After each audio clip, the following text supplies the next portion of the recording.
Hello everyone and welcome back to my channel Edmond Mindaros, and for today's quick tutorial guys, and I'm going to show you on how to resolve Windows Update KB5049624 fails to install in Windows 11.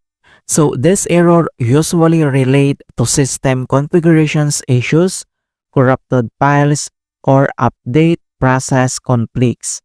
Kung paano ba natin ito i-fix, and without further ado, and let's go ahead. So the first solutions we will do is to enable .NET Framework. Kung paano ba yan natin gawin, all you have to do is to open up on the search menu. And dito sa search for apps, so kailangan mo lang i-type dito yung control panel. And then i-click mo lang dito yung open. And then once na-open mo na itong control panel, so dito lang sa top right corner ay makikita mo dito yung arrow na yan. So i-click mo lang yan. And then kailangan mo lang i-select dito yung large icons para makita mo lahat yung settings. And then next step ay kailangan mo lang i-select dito yung programs and features. So i-click mo lang yan. And dito lang sa left side menu, and kailangan mo lang i-select dito yung turn Windows features on or off. So i-click mo lang yan. And once na-open mo na tong Windows features on or off, so ang next step ay kailangan lang natin na enable or i-check tong box, tong Network Framework 3.5. So i-check mo lang yung box. And then next step, i-click mo lang yung positive sign. And then kailangan naka-check yan. And then yung pangalawa naman na .NET Framework 4.8. So kailangan lang naka-check yan. And then yung positive sign, so i-click mo lang yan. And then kailangan mo lang naka-check itong ESP.NET 4.8. Okay, and then yung pangalawa, i-check mo rin yan. Alright, so after dito, and i-click mo lang dito yung okay. And wait natin na ma-complete yung searching for required files. And after dito, and the next solution na pwede natin gawin is to reset the Windows component. Kung paano ba yan natin gawin, all you have to do is to open up again on a search menu.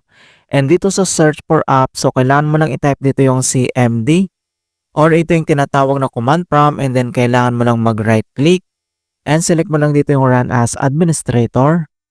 If you receive user account control, and itap mo lang dito yung yes.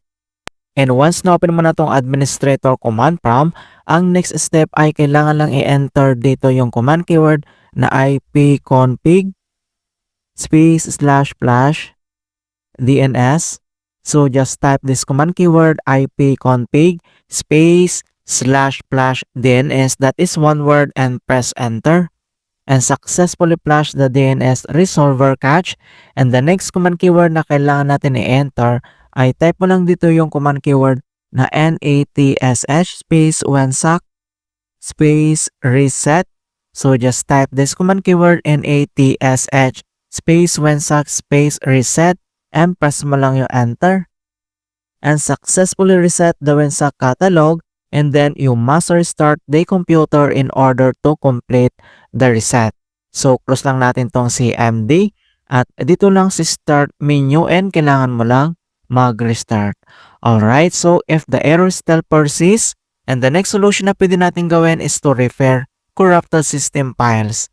Kung paano ba yan natin gawin, all you have to do is to open up again on a search menu, and type mo lang dito yung CMD, and kailangan mo lang mag-right click and select mo lang dito yung run as administrator. If you receive user account control, and itap mo lang dito yung yes. And once na-open mo na tong administrator command prompt, ang next step ay kailangan lang i-enter dito yung command keyword na sfc /scan now. So in all small letter lahat, hindi yung /scan now, that is one word, and press mo lang yung enter. And beginning system scan, this process will take some time. Beginning verification of system scan, so dito ay kailangan lang hintay na ma-complete ang verifications into 100%. And finally, verifications 100% complete. And the next step, so close lang natin tong CMD, at dito lang sa start menu, and kailangan mo lang mag-restart. Okay, click mo lang yan.